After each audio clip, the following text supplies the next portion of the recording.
wabarakatuh. Perkenalkan, saya Toska Bawavela dari kelas TPA absen 28. Perkenalkan, saya Faisal Bikantata dari kelas 11 Teknik Grafika A. Saya absen 31. Berdirinya kami di sini ingin mempresentasikan hasil PJBL kami selama semester 3.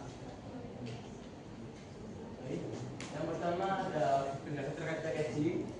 Packaging dari Kalpa sendiri.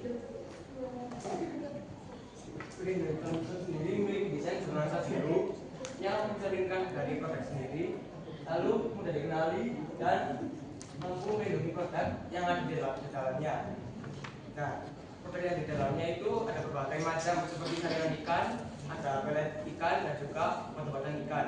Dan masing-masing packaging itu memiliki warna yang berbeda sesuai dengan warna produknya. Yang selanjutnya dari brand saya yaitu Labella mempunyai packaging yang bernuansa merah dan putih yang identik sekali dengan ciri khas energi anak-anak muda zaman sekarang.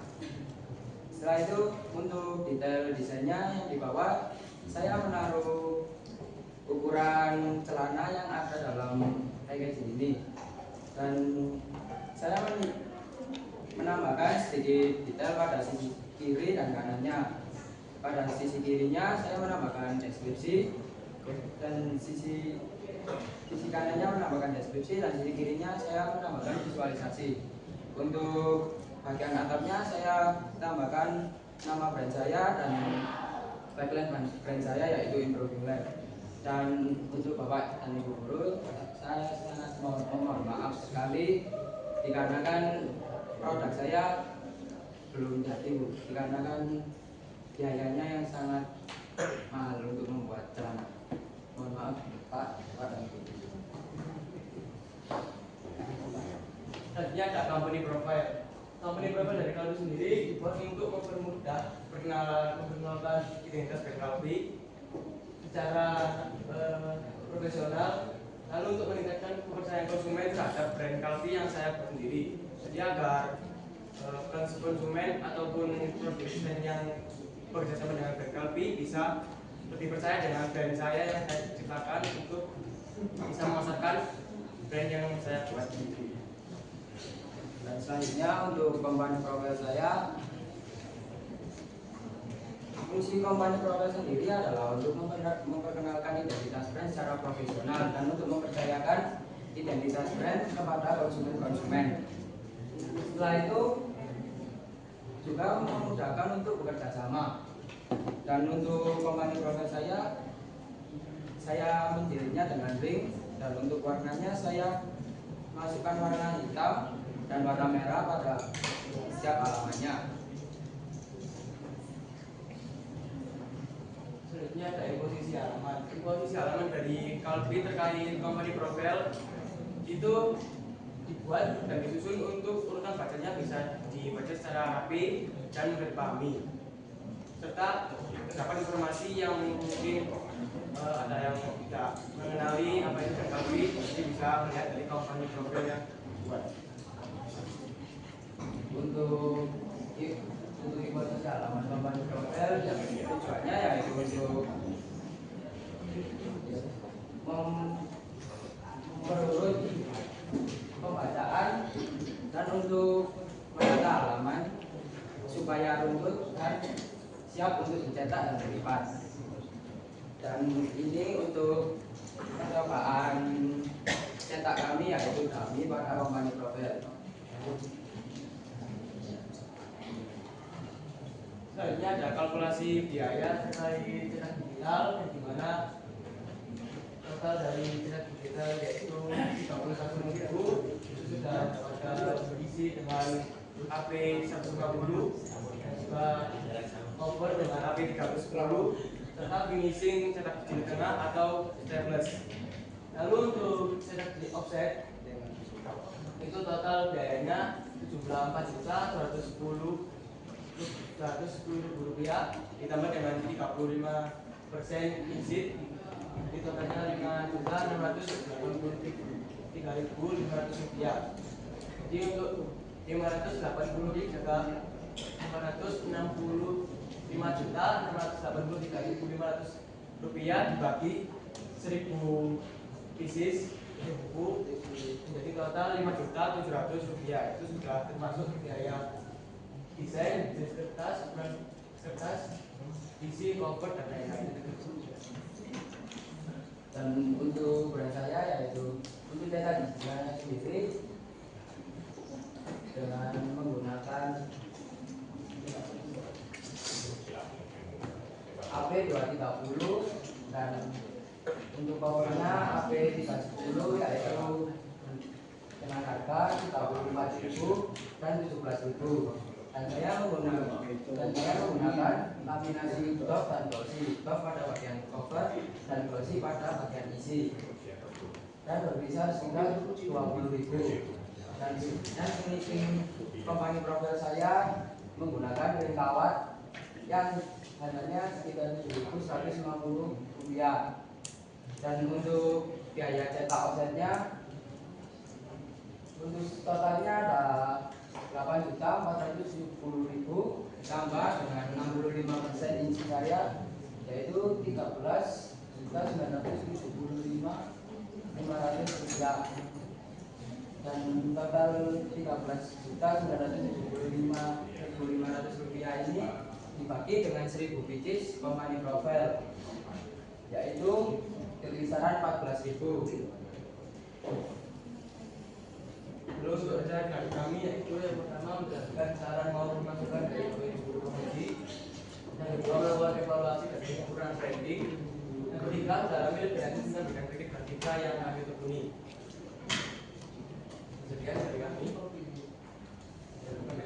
Apabila saya silakan Pak Guru.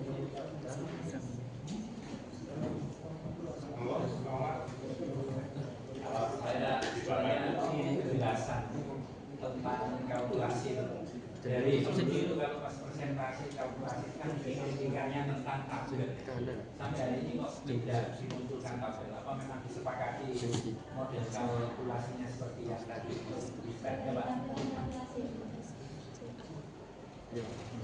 Nah ini aja, ini backgroundnya juga menakutkan, terlalu nyala sehingga orang melihat itu kayak emosi gitu ya. Dan ini kalau ditabelkan itu kan praktis, tapi kenapa kok dibuat seperti ini? Orang kalau baca tabel itu praktis, gelis, eksis, ekonomis, tapi orang kalau membaca sendiri kayak ribet gitu ya. Jadi tidak tahu apa memang seperti ini kok nggak ada perubahan. Ada kan sudah 3 kali ya, 4 kali ya presentasi seperti ini kan. Gimana ini?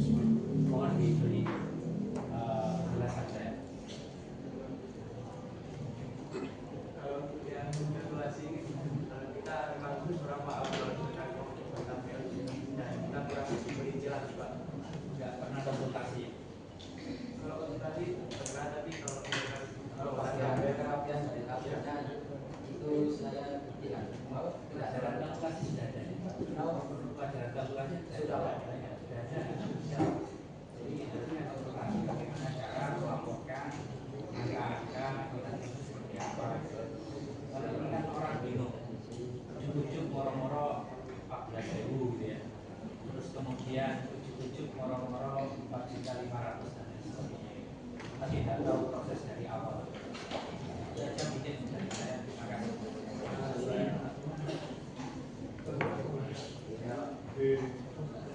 Dari saya, dari hasil presentasi kalian, saya juga melihat dari kalkulasi kalian. Coba sebelumnya kalkulasinya. Oke, kalian memberikan presentasi biar yang melihat paham. Oke, baik, saya minta bantuan jelaskan tanpa melihat kalkulasi itu. Bisa apa enggak? Belum bisa. Oke. Baik. Saya cuma berharap kalkulasi itu karena kalian juga melakukan sendiri, kalian ini paham apa tidak? Harusnya kan lebih paham. Kalau melihat itu juga sudah paham. Tadi diisi oleh Pak Thomas bahwa itu di sekarang tabel. Nah, membuat tabel tidak bisa karena kamu belum paham tentang kalkulasi. Apa ya? Masih belum paham. Sama juga belum paham. Tadi masih mengikuti Oke, baik. Mungkin itu pada saat presentasi saya cuma berharap apa yang kamu presentasikan tidak kamu baca lagi, tapi sudah paham. Tapi di situ cuma hanya untuk mengingatkan kalian kalau memang lupa, baru kalian melihat. Tapi saya lihat tadi masih lihat di belakang, silakan kepada kawan-kawan. Nah, yang diharapkan itu pemahamannya bukan kepalanya saja yang kalian. Ya, baik saja. Jadi maksud dari itu ini PowerPoint itu ada sebuah meeting, hanya sebuah meeting. Kalau yang disaksikan tadi, yang presentasi itu PowerPoint, bukan kalian. Orang akan menimbulkan statement baru bahwa yang presentasi ini nggak punya power dan nggak punya poin.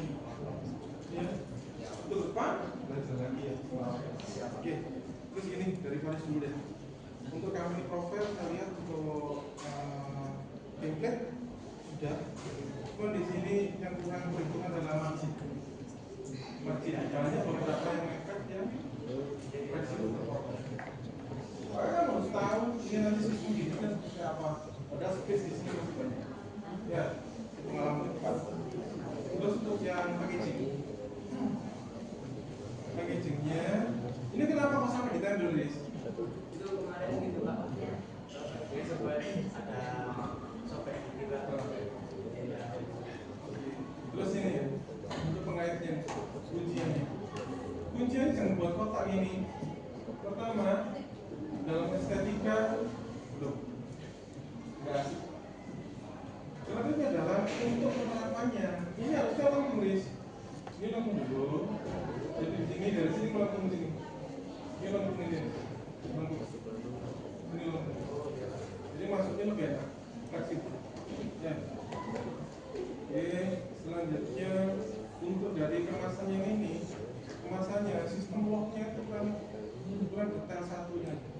Satu langkah selanjutnya untuk penguncinya. Karena di sini kamu sudah keluarkan untuk sistem locknya penguncian.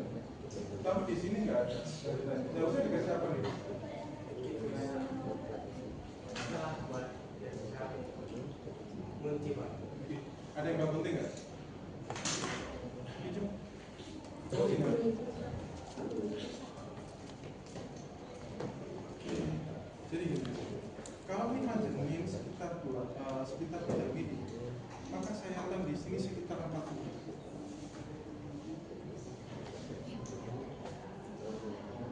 Jadi sekitar 200%.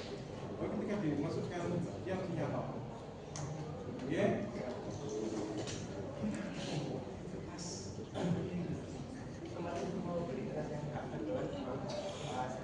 Tidak, maksudnya kenapa enggak?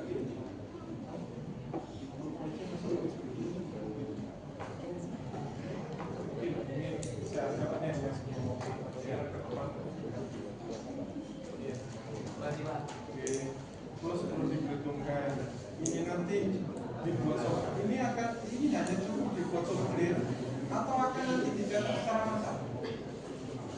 Kalau jalan di depan itu untuk orangnya mau dibuat secara massal. Kalau kita di sini itu masih souvenir ataupun macam lain sih. Kalau souvenir ini packaging besar kecil, tapi kalau diproduksi secara massal harus ada direvisi khususnya di bagian itu. Karena pembuatan cuttingnya, pisaunya itu susah, ya, dan mahal. Itu untuk habis. Yang satunya coba lihat apa namanya kemasannya.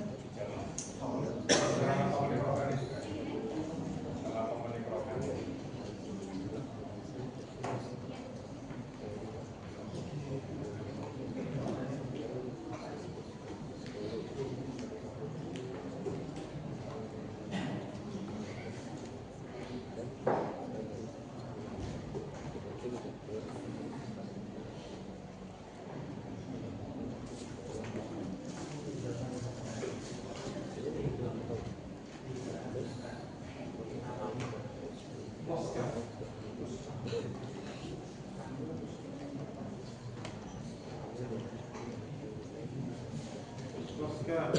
ini kenapa teksnya buat bosan? Apa untuk melindungi area ini? supaya bisa dilihat sama konsumen, Supaya bisa dilihat sama konsumen. sama konsumen. Konsumen kamu umur berapa? Anak remaja. Remaja. Usia remaja. Bukan anak yang berusaha bisa baca. Ya. Nah, karena desain juga memiliki sebagai estetika. Jadi bisa diproteksi. Pak, slotnya nanti ada space kosong. Untuk apa? Hanya kan sudah ditampilkan di sini. Untuk daripada Pak yang atau seri dari celananya kan bisa. Setiap celana kan ada serinya macam-macam kan? Bisa untuk teknis di sini. Ya, daripada sama size chart. Size chartnya kenapa di sini di bagian bawah? Nah, jadi lebih baik di sini sama varian celananya. Ya, celananya rencana dijual harga berapa kalau celan? Kisaran 400.000. ya. Kemasannya harga berapa? Itu harganya 60 juta. Ya? 60 juta. Kalau secara offset.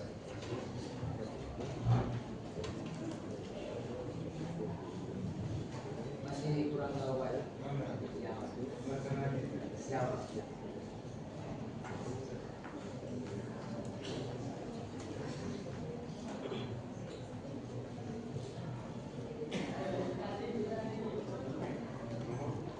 Untuk company profile ya cuma ini aja yang lain lalu efektif mulai aman yang perlu dipahami dan direvisi lebih lanjut nantinya ke depan adalah ya jadi itu aja dari saya.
semua masukan dari Bu Mutia ini sebagai modal kalian untuk lebih berkembang lagi, ya, jadi anak desain yang profesional, ya.